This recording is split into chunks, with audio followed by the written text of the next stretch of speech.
There's been a slight change in our order of service. Fear not.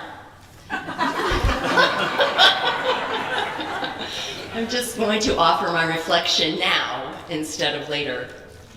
It's quite fitting to introduce the annual campaign and its theme and purpose in advance of hearing from a few of our dearest friends. And when we established this theme, probably in the late fall or right before the December season, it was relevant. It was important. This is a theme that has been asked by the greatest of teachers in all religions and no religions for as long as time has been. And now, today, it is even more important. So you may think this is all about money, but let me share instead what it's really about. So the time has come. The time has come for what, you might be wondering? The annual campaign, you say, like this button says, and the brochures you've hopefully received in the mail? Sure. But that's just the means to the end. The time has come to be the light. The time has come to make love real. The time has come to keep this sanctuary and our community a safe harbor for anyone and everyone who walks through its doors. The time has come to stand up against hatred, oppression, bullying, abuses of power, while also taking care of ourselves and each other. The time has come to make love, not war. The time has come to tell the truth, firmly and clearly, without spreading toxicity, spouting anger, or dehumanizing anyone. The time has come to care for the earth and all of her creatures. The time has come to be peacemakers, justice makers. The time has come to create, to dance, to laugh, to love, to enjoy. The time has come to be there for one another with deep listening, loving presence. The time has come to make love real and manifest. I'm going to say that again. The time has come to make love real and manifest. This is not just about warm, soft, fuzzy love songs. And this is not about something like, why does she keep talking about love? This is something that is in dire need. As I said, teachers, masters, civil rights leaders, people have been saying this, and saying this, and saying this. Recently, someone in my own family said to me, "Oh yeah, and how well is that working?" And I said, "When has it actually been tried?" My question is, how well is everything else working? The time has come to make love real. Yes, also the time has come for the annual campaign. And that makes it all possible in this community. Our annual campaign, which I hope this year is smashingly successful, and I hope it is done in record time, because we have other things to do. Much more important. But we need to care for our buildings We need to care for our staff. We need to care for each other. We need to invest in the work of justice. So all of this is necessary. I'll share a few technicalities about this, just so we all know what's happening. Our goal this year is $590,000, which is a 2.6% increase from last year. Let me just say, and it could be longer because I don't know, but in the 7 years that I have been here, did you know that tomorrow is the 7th year anniversary of our coming together formally and having the installation? Some of you were here for that.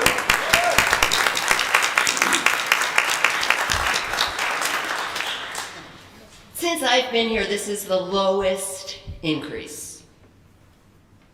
The reason we've been able to keep this increase low is because of the other investments and changes we've been making over the years. Particularly this year that we're in right now, we have invested in staffing so that our membership is cared for. We've invested in staffing so that our buildings are cared for. Parish Hall had some facelift, just enough to show off what it can be.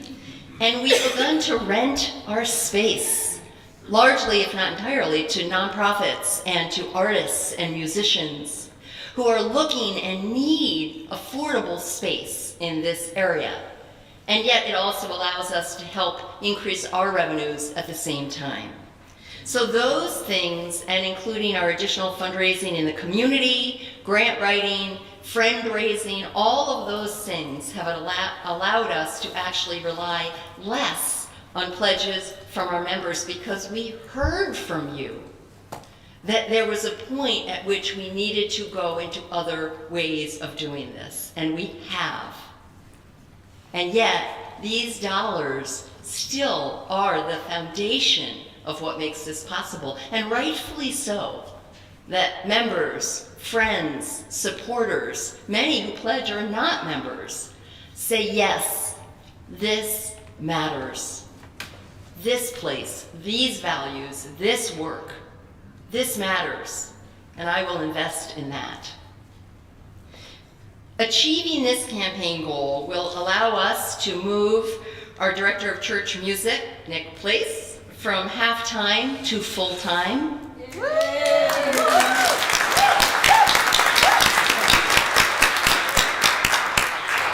Also honoring the late Barbara Owen's wishes and hopes and dreams for this church. Nick will also be helping to expand our events, bringing in other musicians and other community events and the renters that we were talking about. Also, we will be hiring a half-time facilities manager who will genuinely understand and know, yes, Kathy is clapping, the needs of these spaces are real, and they're big, and they're historical, and we've relied far too heavily on volunteers. They are doing work that it's not fair. It's not just. So we'll bring someone on board who can support them and ensure the work we do follows our values and is well done and within the means and the budgets that we've set. What else are we going to do? We are also going to, we're going to ensure that we can continue having and working with our dear Reverend Laurel Gray, who is our 3/4 time Assistant Minister of Congregational Life.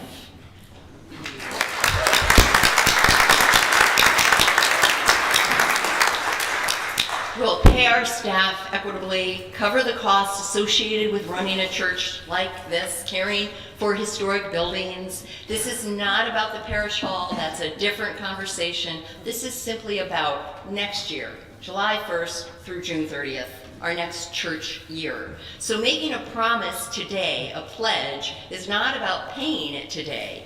It's about allowing, we say, the board to know that they can put forth a budget and be responsible about that, but really it's allowing you to know, because it's the members who vote on the budget. And I would think, as a membership body, you would want the confidence to know that when you vote yes, this is a budget that has been informed and it is not just a hoped-for pie-in-the-sky budget. We're looking for 300 pledges. Again, as I said, many of our pledgers are not members. They're people who believe in what we do, or who are friends, or visitors, or last year we had, this is 26 more than last year, these 300 pledgers, and yes, it matches our anniversary year. So you know that next year it's going to be at least 301. The average size pledge here is $2,100 a year. However, we appreciate and receive gifts that are literally $5 a month and much, much larger than $2,100. Only you know what's right for you. What we can do is say thank you. Thank you. This year, in addition to your pledge, we're also asking you to let us know how you want to get involved. Because we all need to do our parts, but stay with me. This is not your normal get involved spiel. It isn't, I promise. We realize that we do a pretty good job, we think, you can tell us otherwise, at getting the word out about our programs, our activities, the things you can join and come to, chalice circles, and all of those wonderful activities. We think we do a pretty good job of letting you all know about the various interest groups that are here, the meditation group, the choir, the green team, and on and on and on. We think we do an okay job at asking for people to join teams and committees, which are larger commitments over a period of time. What we've realized we have not done well, and that has been a disservice really to all of you, is we haven't let you know about specific things you can do that are often one-time things or periodic things or something you can do at home. And that is on us. So this year we're putting those together. We've listed 20. There are many, many, many others. And these are things like write a press release, be on a list that we can send an email to when we have a cleanup day for the grounds, usher, things like that. So please take a minute to fill out the insert on your order of service, in your order of service, and also write things down we didn't list. It isn't comprehensive, but it is our way to say, we all belong here. You belong. Your gifts, your talents, your interests, your strength. So before I close, I'd like to return to the reason we're holding this annual campaign, really. Now that you've gotten the technicalities and you know what it's going to be put to good use for, let us all remember what it's really about. Churches and other religious places have been sanctuaries in the United States for at least 200 years. In the 1800s, U.S. churches gave safe harbor to enslaved people. During the Vietnam War, they sheltered people resisting the military draft. The sanctuary movement in the 1980s was an ecumenical movement to provide sanctuary to Central American refugees. And of course, more recently, was the collaboration between churches here in Newburyport, including FRSUU, to provide sanctuary to 5 Afghan families, a total at the time, I believe, of 30 or 33 people. It was 30, it became 33. These individuals were classified as human parolees, a term I never really thought was quite kind, but it was a legal term when they came to live with us. We called them refugees. They actually were not yet even that. They had fled their country to be safe. That status of human parolees no longer exists in our country for Cubans, Haitians, Nicaraguans, Venezuelans. Housing refugees, protecting immigrants at risk of deportation, all those whose lives are in danger for so many reasons, all of those are examples of making love real. My friends, elected officials can take away our privileged status as a place of sanctuary. No one can take away our love. No one. Those are just some examples of making love real. There are many things happening right now that violate our Unitarian Universalist principles, including the use of the democratic process, the inherent worth and dignity of all people, protection of the interconnected web of existence, working to end oppression, the use of reason, free and responsible searches for truth and meaning, supporting one another in and beyond these walls. To make love real, we must work to make love real. And how we do that takes as many variations as there are people. Making soup for a tired friend is making love real. Picking up the phone to call someone who's hurting is making love real. Protesting, letter writing, offering the gift of listening, presence, singing, poetry, all are ways of making love real. Showing up here, smiling at someone, stopping to ask someone how they are. We are called to be the light and to make love real, including the love of ourselves and the world, every day of our lives. The time for collective liberation is now. Now. It's not about you and me, or even just we. It is about the whole world. And the time is now. Let us be the light. Let us make love real. For love is the doctrine of this church, and service is its prayer. Amen.